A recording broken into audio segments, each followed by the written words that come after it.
Hello, Cleveland, and welcome once again to the Dogland Podcast. I am your host, Jackson McCurry. Got Jack Duffin rolling with me once again as we continue our 2022 Offseason Roster Deep Dive series. Before we get to it, Jack, how are you today, buddy?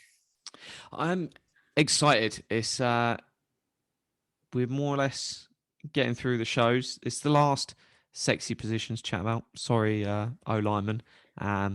It's not the most sexy thing in the world. But the Hooper contract is probably.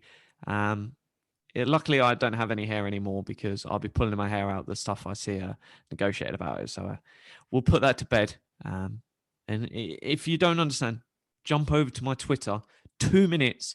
Or I even set up a YouTube. Brown salary cap. Just go and watch that video, and it will clear up the whole Hooper situation. But we'll touch a bit more on it later. Yes, so we are talking about the tight end position today, which, like Jack said, it's another sexy position that's going to be discussed heavily this offseason when it comes to the Browns, because right now it's very fascinating. We have a contract that could be off our books this offseason. We got an interesting free agent, and then we got Harrison Bryant, who's just, I'm going to call him Mr. Reliable, because anytime the ball is thrown to him, that dude just makes plays. So very interesting room. And we're going to talk about the long-term aspects of this position group, because it could change big time this offseason, and how it pertains to the next several years for the Browns moving forward.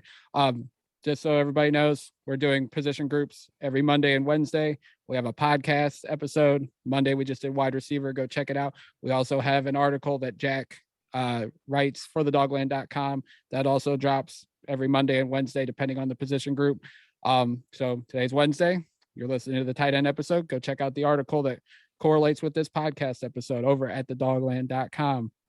So, Jack, we look at this tight end room. We had three, slightly four this past season. Steven Carlson ended up going on IR, so he was lost for the entire season. So the Browns theoretically just rolled with three: Austin Hooper, David Njoku, Harrison Bryant. All were productive. All were effective in this offense. The big double tight end offense that Stefanski loves to use. But like I said, changes could be on the horizon. I would actually say changes will be on the horizon, because not all three are guaranteed to come back heading into 2022. Yeah, it's a weird one because the first year of this front office head coaching stuff, we saw 4 tight ends, then we saw 3.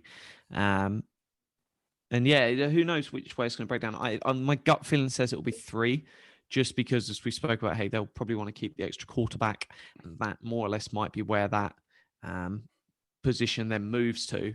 So I think we're looking at 3 here. And yeah, obviously the battle everyone's chatting about is what happens with number 1. So let's start on Austin Hooper, and I'll quickly run through his deal.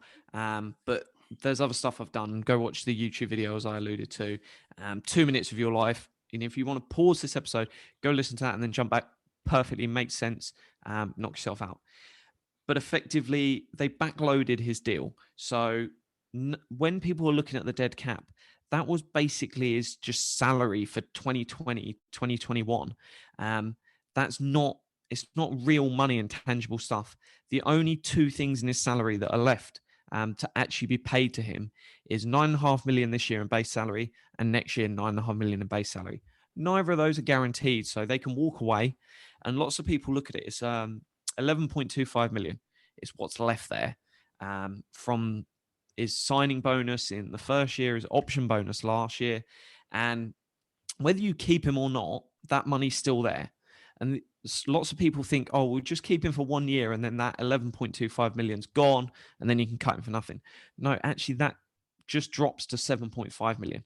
That money is still there because it's not his base salary and his earnings. So keeping him for 1 more year, over the remaining part of his contract, is an extra 9.5 million. And so that's the number the team's looking at. Can we spend that 9.5 million better than giving it to Austin Hooper? Because the team's in a really strong position. Yes, there's not actually that much money, but they're not going to be there going, oh, can we survive with a few million of dead cap? Yeah, it's irrelevant. We'll move it around. And how they'll go about that is they won't actually cut him until after June 1st, or do it through a June 1st cut, and then he'll get moved on. Part of the dead cap will appear this year. So what's half of 7.5? 3.75. 3.75. Boom, straight there. And then the 7.5 million will appear in the 2023 dead cap. And that's just the technique. So it's still that same money, whatever way you cut it. But that's what everything's trending towards. Because why not? The Austin Hooper experiment, I wasn't a fan of it. I didn't think he could replicate what he did. But they had to go out and invest in tight end, because you cannot run the scheme that Stefanski wants without two good tight ends. And we'd seen questionable from David Njoku. We saw the flash in the rookie season, they're not. So they had to go and get somebody and not a rookie. And Hooper was the best on the market. They went and got the best in the market in Conklin. They went and got the best on the market in John Johnson. So they're not afraid at positions to go out and pay for it. And yeah, it's not worked. This year's his first out in his deal. My gut says he's probably gone. Yeah, I would think he's gone too. He's been unproductive. Now, granted, it is a loaded tight end room. I think each one of them has gotten their share of targets and have been productive when the ball's been thrown their way for the most part. But you look at his numbers in Atlanta, where granted he was the tight end one and was pretty much the lone tight end to rely on that offense. He was productive. He comes here. He's been under 500 yards both seasons, under 50 catches both seasons. He's got 7 touchdowns combined, which is more than his last year in Atlanta. But it's not worth the money that we're paying him. I would tend to think that, yeah, post June 1st, he's going to be off the team. So that leads to, obviously, go ahead. Just one more on his production. And it's something that lots of people didn't watch or don't go back to the data for what happened in Atlanta. A lot of his magic and production came off yak. It was yards after the catch. He benefited from Julio Jones, Calvin Ridley, Yes. These guys that are massively stretching the field, and he could work underneath. So he was getting these short balls and he was going for it. People go, why doesn't he do that in Cleveland? Well, look at the way the field's not stretched. It's very congested, and he's catching the ball and he's getting smacked straight away. And you can say what you want about a player. If he's getting contacted basically straight as he's catching the ball, you cannot expect him to go and produce several yards of yak.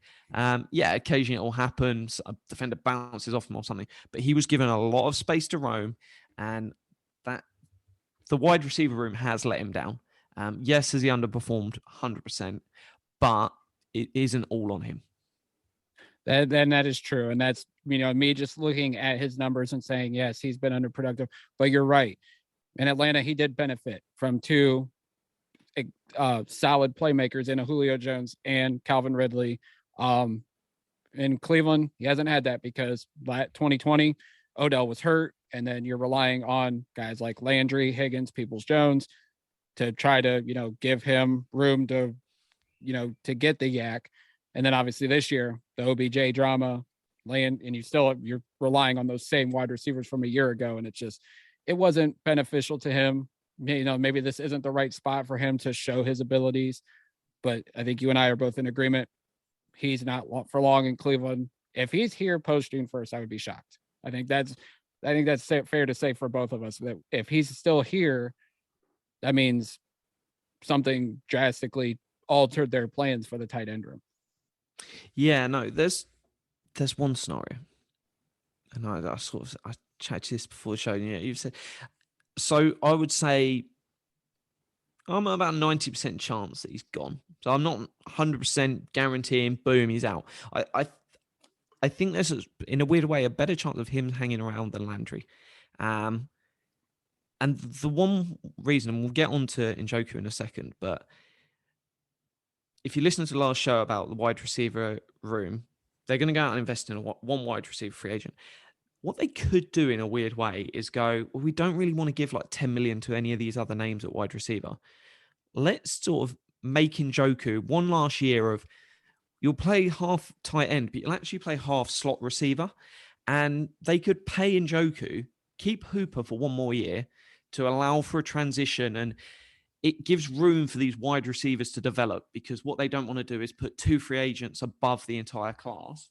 And they go, right, you be Debo's your running back wide receiver for San Fran, of going, right, let's make Njoku a wide receiver / tight end, basically giant pump up slot receiver, and give him a lot more snaps there. I think there is a way it could happen. I'm putting it about 10% chance, but I wouldn't rule that out as an option. And as well, they might not come to a deal with David Njoku. That could be another problem, which we'll get to in a second. But just to throw out there as a discussion point, I wouldn't hate it. It's not optimal in my scenario. I'd rather have a wide receiver. But if they don't like the wide receiver free agent market, do they actually go, we prefer David Njoku in that role? So just throw it out there. Yeah, I mean, that is a very interesting suggestion. And while we get to Njoku, or jump right into it, PFF has their free agent rankings, and they also give projected contracts. And Jack, your theory kind of correlates with the projected contract that Njoku is expected to get. We don't know what his real market value is out there among the league. I think we'll find out in the next month or so, as the Senior Bowl's coming up, the Combine, where all the NFL world combines into Alabama, and then I think the Combine's in Los Angeles this year. I think they moved there, or they're still in Indy. I can't remember. But then you'll start hearing rumblings about what players might be getting on the market. Njoku's a curious one. He's been in the league 5 years. He's been productive. There's been peaks and valleys with him. His role on offense, whether the coaches like him or not. I think, and this is never talked about, I think his work ethic could be in question. Now, the dude is a physical freak. You see him out there in pregame, shirtless, in shorts. Dude's got the body of a Greek god. But hasn't been what we thought he could be when we drafted him in the first round. But PFF projects him to get a 3-year deal where he's averaging $12.5 million in a projected contract. That correlates with a wide receiver 2 contract, like you suggested. So could the Browns give him that potentially if they move on from an Austin Hooper, or they keep an Austin Hooper and don't like the wide receivers out there? This could definitely happen. Njoku is going to be a curious case once he hits the open market and free agency, if he does, because I know the Browns are trying to re-sign him. Yeah, it's one that lots of people on Browns Twitter tell me that it's black and white. It's no one could dispute that David Njoku is better than Austin Hooper. But if that is the case, why is Austin Hooper getting more snaps? Because, hey, the front office and coaching staff could be wrong. Well, coaching staff, because it's snaps, and that's not a front office decision. But that is something that is a red flag to me, of like, when people are going all in on Njoku, cut Hooper. Well, if they were all in on Njoku, he would be out snapping Hooper already, because they would go, right, let's go that route. And that's something for me that it's a concern when you're chatting about these decisions, and we try to have these conversations like they're having in Bria. And that's why I'll happily throw out the idea that, making Njoku the wide receiver too, because they will have crazy ideas like that where they put everything on the table and they really go through these players. So if they really liked Njoku, why isn't Njoku playing more? I would expect a good sort of 10, 15, 20% of extra snaps for Njoku over Hooper. That's not the case. So that is my one concern with people can happily say, hey, some efficiency stats, some other stuff. The front office obviously feels Hooper put them in the best position to win this year. And not by much. We're talking they're really close in terms of snaps. But that is a tangible thing of where they are as a team. So interesting one to keep an eye on. With both sides coming to an agreement on a number, who knows whether that's going to be the case? Because, hey, what player doesn't really wants to uproot themselves, their family, and their friend network and move to another part of the country?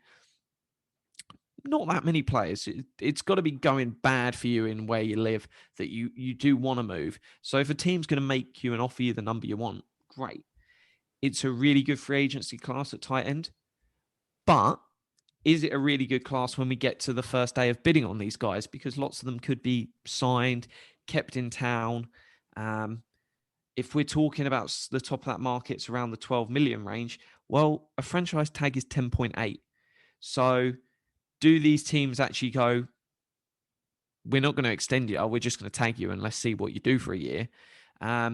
Could certainly be the case. And it's only when teams going to want to sort of really tie themselves into someone long term. For me, I don't know if Njoku's market is as hot as PFF have it at 12.5. And it only takes one team to take a punt and he's going, well, you guys offering me 8, someone's offering me 12. I'm going to go. That's extra 4 million. First 2 years, I say guaranteed. That's 8 million. That's not a small amount. It's not often done, but for me, the transition tag makes the most sense. It's only 9.3 million here. But what it does is the Browns use the transition tag. Njoku can then go into free agency. He can ask for any deal he wants, and he's signed to a 1-year deal on those terms. But if any team offers him a deal and he agrees to it, they don't just offer him a deal and he has no say over it. He's got to sign that contract. If he does, the Browns can then go, we'll match it, or he leaves. You get no compensation or anything, but you get that choice. So I genuinely think that it's a route that makes the most sense, because what the Browns don't want to do is he goes into free agency and then they can't get him back. This gives them the control to bring him back. And why not? Let him see what's out there. Let the market set the market. And we might go, hey, we're not going to pay that. And then he's gone. But no, I think that's it. But also, are you going to tell me that you would rather have Njoku, Hooper, Dalton Schultz? If the Cowboys are letting someone go, hey, that's a dude that I would be like, I want to know what the market is for Dalton Schultz. And he's the same age as Njoku. So 25.5. Why do we have to pick one of these dudes on the team if there's a better guy in free agency that has gone and done it? 1,050 snaps so far this year, Dalton Schultz. 670 for Njoku. So this guy's playing a lot more. Njoku's 15th best tight end. Dalton Schultz is 7th. So that wouldn't even be a route that would shock me if they go, hey, we don't want to keep either of these guys. Why do you have to pick the best one of the two you've got if someone's better out there in free agency? And Dalton Schultz projected at the moment a 4-year deal, 11.25. So you're only committing 2 years to him. Hey, why not? Potentially that's your option. You go Dalton Schultz, you go transition tag Njoku. You got them two both here next year. And then you use one as the hybrid wide receiver. Puts you in a nice spot. If Njoku absolutely comes on like the Clappers next year, maybe you sign him and you keep him here as that wide receiver 2 money, because he can do both. He can be your tight end 2. He can be your wide receiver 2. The full Stefanski. You don't need to sub off to play different schemes, which causes fits for defenses. Hey, that's my offseason. Hey, get rid of Landry, get rid of Hooper. We're going to sign Mike Williams, Schultz, and transition tag David Njoku. You heard it here first, guys. It's not a bad idea, honestly. Like, Dalton Schultz has been solid. He's been productive. And like you said, he's still in that, he's the same age as Njoku. Like, I wouldn't be opposed to saying, hey, we like Hooper and Njoku, but Dalton Schultz is available. He's more productive. He's in the same age range as our window for contention. We'll keep Njoku, but we'll bring in Dalton Schultz. Like, that's not a bad idea at all. And I like your transition tag theory. The Browns used it with Alex Mack back in 2014. It kind of bit them because he took this contract offer from the Jaguars where he had an out after a couple years. And we all knew he kind of was fed up with all the change in Cleveland, but the Browns brought him back. We still had him for a couple more years of essentially his prime. And then he opted out and left when the full teardown began with Sashi. But the transition tag is not a bad idea. It's kind of like restricted free agency to a degree. So it's not a bad idea to say, hey, we're going to tag you. Go out and see what your market is, and then bring us back an offer sheet. We'll consider matching it or letting you go. Yeah, no, I think it's a move that it makes the most sense for both sides, because the team goes into free agency knowing they've got control over what happens next. Yeah, it's not 100% control because someone could offer a really, really good deal and you don't match it. But you at least know that he's coming back, or you've chosen not to sign him. And then he knows, hey, I can go into free agency, chat with teams, find my market, because it could be that he goes and chats to teams and he's like, my market's a lot smaller than I thought it was. And he'll actually come back to the Browns and go, let's sign a long-term deal now. If he goes out there and he chats to teams and they're like, yes, about 8 million is what we want to pay you, he might go, well, Cleveland, let's sign a 3-year, 30 million deal. They'll tear up the transition tag, and then they can do a deal that works for both sides. Say 2 years guaranteed, then the option for the team on the third. That is something they could certainly do, where he's allowed to speak to teams, but it'd be madness to not use the tag and have him in this situation, because it's not often you have a player there. We'd happily pay him 9.3 million over 1 year. And let's see how it plays out. Yeah, absolutely.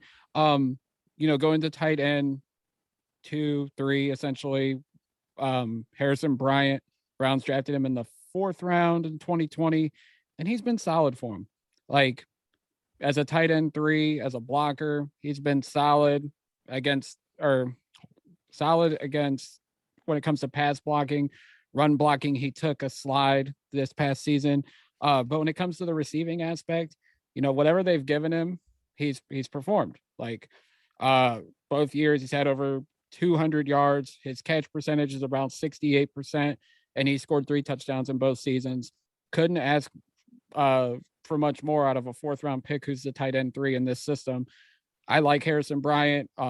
If Njoku or Hooper are out, I can see them giving him an increased role in his 3rd year, but I think he embraces his role and he does his job as the tight end 3. Yeah, I think they'd be mad not to let him step up to 2. That's the one part of the room that I feel really good on. Hey, they can go with my crazy scenario, but yeah, the most likely is he is tight end 2. He's fully deserved it. Been really impressive. Had a solid rookie year. It was nothing special, but really, really nice. And yeah, I'm happy for the guy. He's done good. So let's see what he can do as a 2, because that's a really good opportunity for the Browns to assess. And it could be someone they just want to keep round as a min burner long term once he's finished his rookie years. And if he turns out to be a player where they pay him $2.5 million a year, maybe over 2-3 years as that sort of tight end 2, that's a really nice role. He's getting money. They feel comfortable. Ideally, yeah, they would try find a draft pick that can step up. But yeah, I really like him. I think he'll do well in that role. Yeah, without question. And if he does, I mean, this is a guy that was the top tight end in college football when the Browns drafted him. I mean, it's not out of the realm of possibility if he gets more increased snaps as the tight end 2, he might break out and have this breakout year next year. And then the Browns are in a situation in 2023 where they might have to pay him a decent contract extension. We don't know, but I don't think it's out of the realm of possibility. He had a couple drops his rookie year. I think he fumbled one against Jacksonville, but then last year he caught 21 out of 28 targets, 1 drop. So he's got good hands. Great athleticism. So he's 6'5", 240, and he'll be 24 in April. So I think we might not even seen the full potential out of Harrison Bryant's game, but I like his upside. And I think whether he's tight end 2 or tight end 3, the future is bright for this kid in the Browns offense. Yeah, no. Let's see what these guys can do. And they'll have a better idea behind the scenes how confident they are with him stepping up. He got a decent amount of snaps. And let's see. Because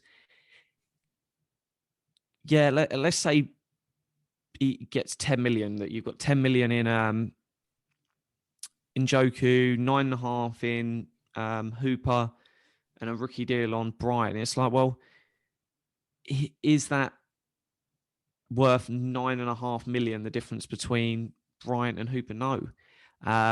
Is Hooper better than Bryant? Yes. I don't think it's even really a question. But it's about going, right, can we use that money better somewhere else as a wide receiver, another edge, a defensive tackle? And that's where you've just got to reallocate resources. And it's not about, is Bryant an upgrade over our Titan 2 this year? No.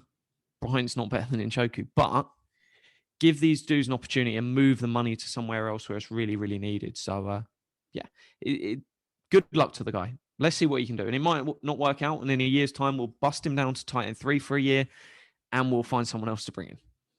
Yeah, absolutely. When you look at free agency and tight end, like in terms of tight end 2 or tight end 3, there's not much out there that I think is a realistic option for the Browns. You have guys like Gerald Everett out here, OJ Howard, Evan Ingram. Like these guys, I don't think are coming to Cleveland. Max Williams could potentially as a tight end 2 if however the Njoku Hooper situation sorts out, maybe a Mo Alley Cox. But I feel like if they're going to add a tight end this offseason, Jack, it's more than likely, unless they somehow get a Dalton Schultz, it's most likely going to come in the draft, perhaps in the middle rounds, like they found a Harrison Bryant a couple years ago.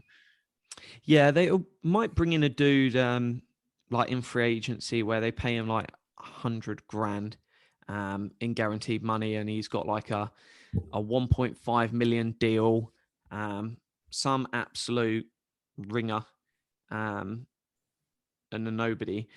And it's one where they'll have the opportunity to fight maybe a little bit more of a blocker, because if you've got Njoku and Bryant, you might want someone who's a little bit more just can do the dirty work.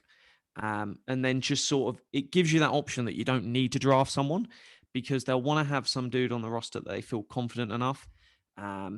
Unfortunately, because he's a restricted free agent, it's unlikely to be Carlson, which is a shame, because he would be fine to be your 3 for when you're going into camp, but it won't be Pharaoh Brown comeback tour, however upset that might make people. But that kind of dude, we're not talking someone special. We're just talking about someone that's going to come in and be a guy. Potentially in camp, someone goes down, boom, step up. So yeah, I think we're going to look at someone's going to come in. Yeah, I've done some mock drafts, like Trey McBride from Colorado State's a top tight end. I've gotten him in a couple in the 3rd round. I could see that being a realistic option. The Browns could theoretically have 2 3rd-round picks, so maybe they spend one on a tight end, depending on what happens with, Njoku. But I don't know much more about the tight end position. It's something I'm going to look into depending on how the offseason shakes out. But this is going to be another room, much like the wide receiver room, that, it's going to get shaken up. We just don't know how, and we don't know when. I put it in ink. Schultz, Njoku, Bryant. No, I like it. I'm all for it. If they, especially because you mentioned Njoku as like a hybrid wide receiver, they could use him as a Mike Gesicki, who is a tight end, theoretically the top free agent tight end, but the Dolphins used him as a wide receiver for like 90-something% of his snaps. So, Njoku's big boy. We could use him as a wide receiver, and I'm surprised we haven't in some packages. Like that always surprised me, with as big as he is and as athletic as he is, that they haven't lined him outside as a wide receiver. You saw some of it this year. A little bit, yeah. But I'm surprised, like over his time, that they didn't use him more. Yeah, let's just pull up his split. Going on to PFF, give me 1 second. Snap count this year. Let's just look at, he was 670 snaps. He had 53 out wide. He had 151 in the slot. So he's got some there, but yeah, why not make that 50-50 of his game?